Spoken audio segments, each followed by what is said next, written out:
The Papaioea Trio, Elizabeth Patchett, violin, Robert Ibell, cello, Guy Donaldson, piano. For those Wellingtonians and others who may not know, the name Papaioea refers to a particular location in the city of Palmerston North.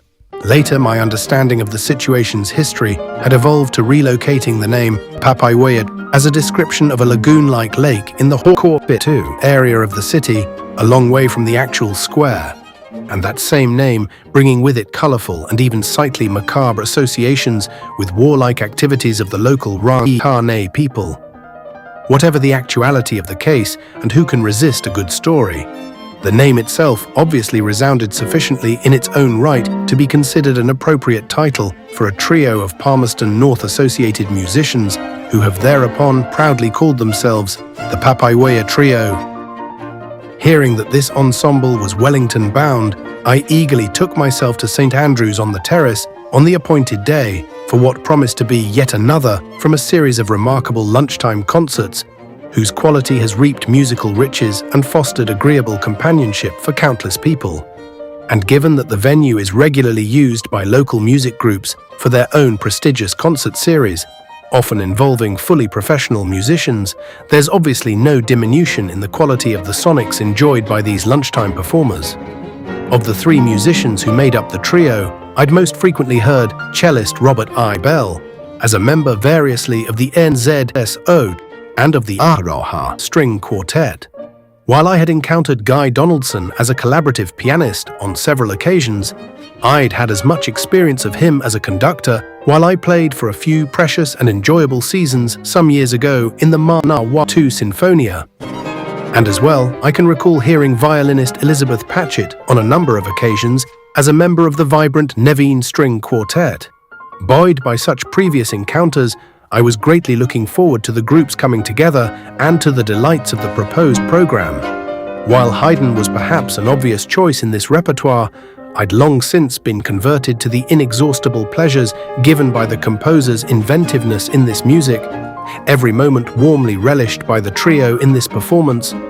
Though commentators tend to emphasize the dominance of the piano in these works, there was plenty of stimulating interaction in evidence today, as witnessed the violin and cello counterpoints to the piano's lines, often in Svengali-like hide-and-seek guises, coloring the mood in the first movement's development. After this, one couldn't help feeling the recapitulation had an almost Beecham-esque amalgam of regret and satisfaction evident in the playing, with those determinedly characterful variants in the themes. But the subsequent Beethoven-like plunge into other realms, leading to the coda, was especially evocative and delightful.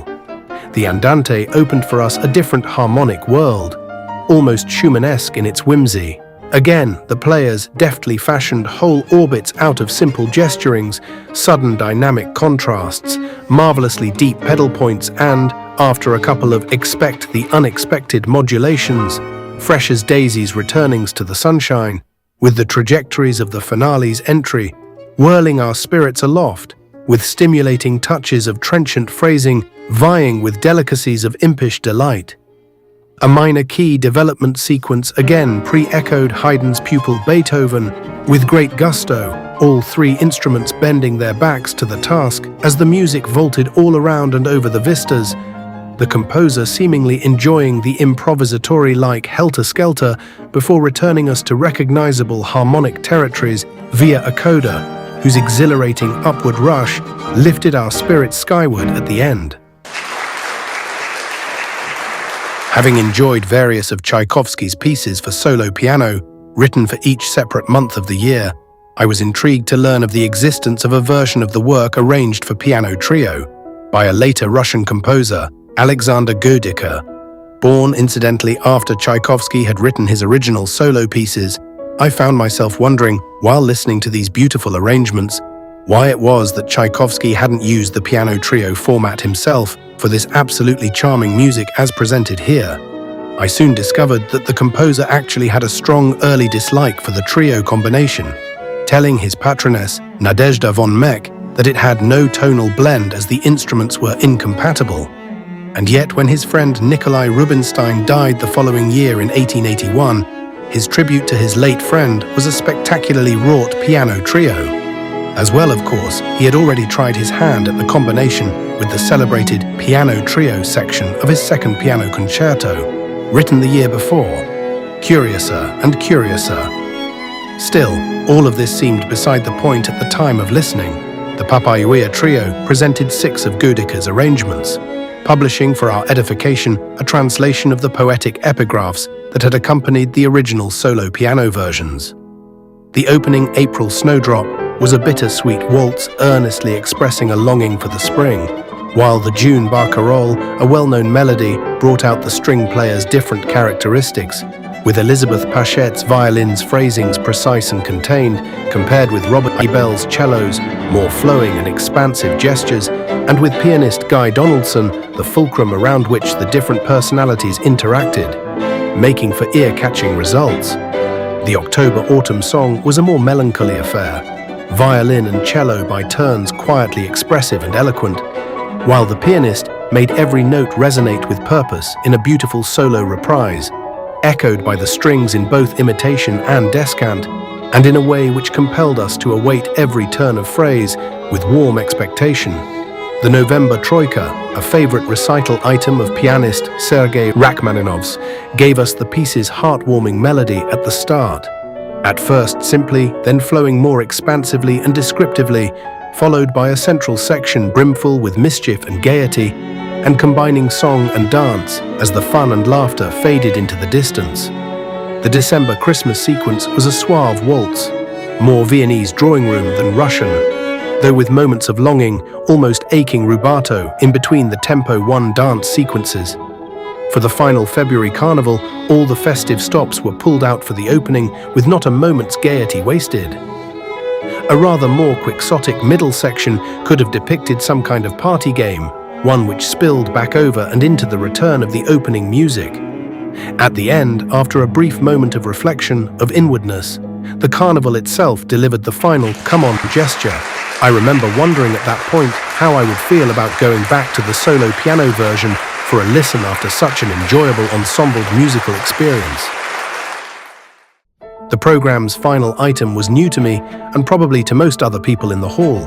Its composer, Elena Katz-Chernin, was Uzbekistan-born, 1957, and Moscow-educated, but when still a teenager emigrated to Australia, continuing her musical studies at the Sydney Conservatorium.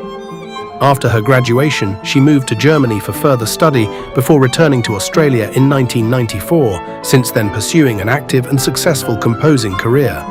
Her 2009 piece presented today, Calliope Dreaming, was written as part of a D2H dedicated to Haydn Festival, marking the latter's death bicentenary. She was one of 18 composers worldwide commissioned to write a work for the festival, and which was accordingly premiered that same year in Eisenstadt, Austria, by the Haydn Esterházy Trio. The concert's informative program notes told us some of the story.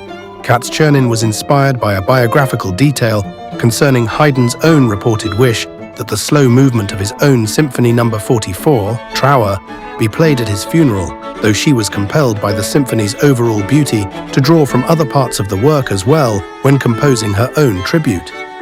And in a kind of Haydnesque way, she conceived the idea of giving the piece more of an upbeat than a mournful flavor by writing the music as if it were to be played by a calliope, a keyboard instrument constructed to activate the sounds of steam whistles. Truly, how more Haydnesque could you get? The fact that Calliope was also one of the 9 muses in Greek mythology, whose credentials included being the muse of epic poetry and eloquence and the mother of Orpheus to boot, seemed naturally to somewhat mitigate the circus aspect of the actual instrument and give the Haydn connection irrefutable status.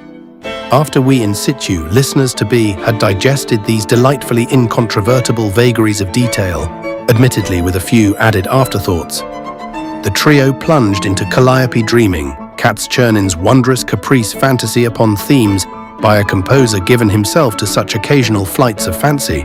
The dreaming aspect of the title was given ample notice by what the composer called calmer moments amid the more edgy rhythmic material, though, as Katz-Chernin herself acknowledged, the end result of her own fantasizing seemed more in line with the finale of the symphony, which was fair enough, as it was her piece really, and not actually Haydn's. The end result was invigorating, the sleeve note suggesting for listeners an experience similar to that of a rapidly moving steam train, with moments of calm, but also with singing lines in places soaring over the motoric rhythms. I confess that, as an out-and-out train buff, the ride was for me something of an escapist joy. Though of course every listener would have had their own story to tell after the exhilarating downhill ride of the concluding sequence of Calliope Dreaming had brought us all home. Perhaps a local composer from anywhere along the way might enlist the services of these engaging musicians to be the flag bearers of a work celebrating our own present Capital Connection rail link between Papaioea, Palmerston North, and Poor Neck, Wellington. It would be by way of strengthening and properly institutionalizing what has been a somewhat haphazard recent history of a much-loved and needed connection for people, one showing the way between the two cities. Having already set Calliope Dreaming in motion, the Papaioea trio has demonstrated it can truly go places.